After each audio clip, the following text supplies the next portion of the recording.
Hey guys, and welcome back to this channel. In this video I'll be showing you guys how you can use this slow fast motion template on Capcut. So I'm just going to type in first on Google healing Thailand Capcut templates, and I'm just going to select it.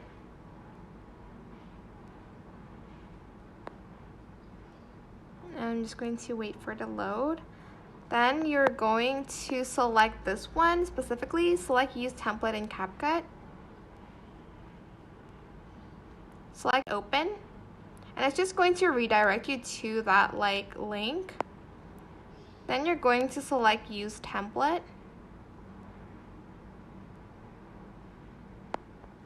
Select your videos like so. Select next.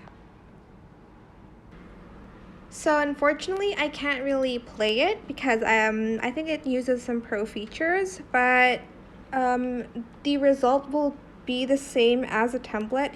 And that is pretty much it. That's just going to be the final result. It's just going to be the same as the template. I hope this tutorial was helpful for you guys. Don't forget to like, comment, share, and also subscribe to this channel if you haven't done that already. If you have any more questions, just leave it in the comment section down below.